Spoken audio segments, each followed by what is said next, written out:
O Ministério da Defesa dos Emirados Árabes Unidos disse hoje que eles estão atualmente lidando com ataques de mísseis e drones originários do Irã. O Fabrício Knights, que vai trazer os detalhes em tempo real, ainda está uma tensão não só nos países do conflito, né? Irã, Estados Unidos e Israel, mas também ali todo o entorno ainda está de alerta ligado, né? Fabrício, boa tarde, bem-vindo.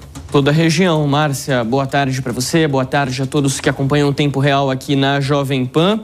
O Irã começou esses ataques ontem com drones e mísseis em retaliação à chamada Operação Liberdade, promovida pelo presidente Donald Trump pelos Estados Unidos com a Marinha norte-americana para tentar realizar a passagem de navios através do Estreito de Hormuz. A operação não funcionou, não está funcionando, mas ainda assim a retaliação do Irã acontece e esse é um dos motivos, inclusive, pelo qual a operação não funciona, não é frutífera para os olhos da Casa Branca. Ontem, o Irã já havia confirmado ataques contra um porto petroleiro dos Emirados Árabes Unidos, além de navios da Marinha norte-americana que tentavam fazer a escolta de navios comerciais, de navios de container, e também um ataque a um navio de carga da Coreia do Sul, de bandeira sul-coreana.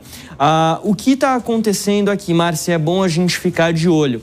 Desde o anúncio dos Emirados Árabes Unidos da saída da OPEP na semana passada, a expectativa que tem se criado é de um alinhamento cada vez maior do governo dos Emirados com os Estados Unidos e também com Israel. As conversas entre eles já eram relativamente boas há algum tempo. Os Emirados Árabes Unidos sempre se colocaram ali dispostos a conversar com os governos desses dois países. O governo dos Emirados Árabes Unidos é conhecido na diplomacia internacional por ser um governo contra movimentos extremistas, movimentos islamitas, inclusive ao redor do mundo, não apenas ali no Oriente Médio, mas também no continente africano.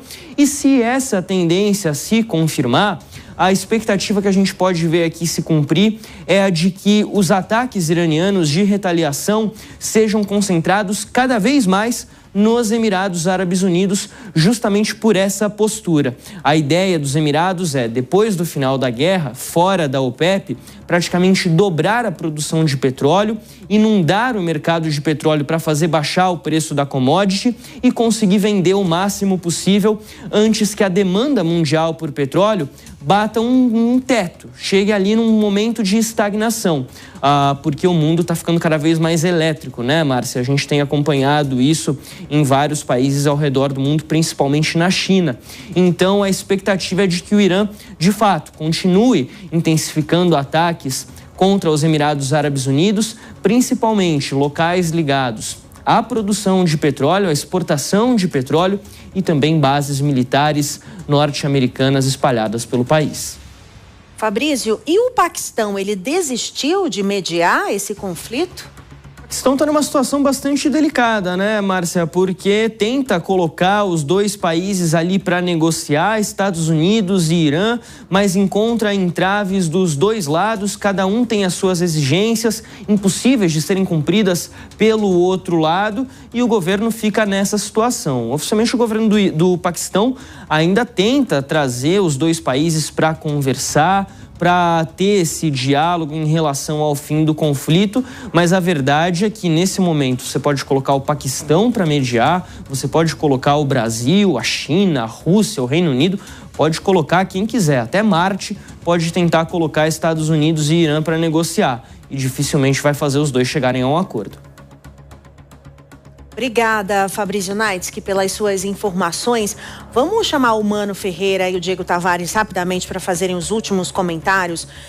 Realmente, Mano, tá difícil agora a gente observar o mundo, essa economia global dependente cada vez mais dos combustíveis fósseis. A gente não conseguiu colocar combustíveis biodegradáveis, combustíveis limpos na nossa vida, né? Se a gente não conseguir reverter isso, talvez seja um colapso, né? Aconteça um colapso muito em breve, Mano. Essa é uma questão importante, Márcia, porque sempre que a gente tem essas oscilações no preço do petróleo, o ímpeto dos governos não é de aumentar o investimento em inovação de fontes alternativas, é de subsidiar o acesso a petróleo. E isso significa uma escolha que custa dinheiro e que também abre mão da outra escolha disponível, que seria investir em inovação para que sejamos, no futuro, menos dependentes das fontes mais geradoras, mais poluidoras de carbono, né? Diego Tavares, quando a gente vê também os Emirados Árabes entrando nesse conflito, até o turismo foi prejudicado nessa região, né? Sem dúvida nenhuma, Márcia, esse tipo de conflito que nós estamos repercutindo agora, ele mexe com toda a estrutura do mundo em diversos aspectos, não é só no mercado de combustível, não é só no turismo, é na própria perspectiva de mundo e reorganização das forças geopolíticas. E o Mano disse uma frase muito interessante no começo dessa nossa edição do Tempo Real hoje.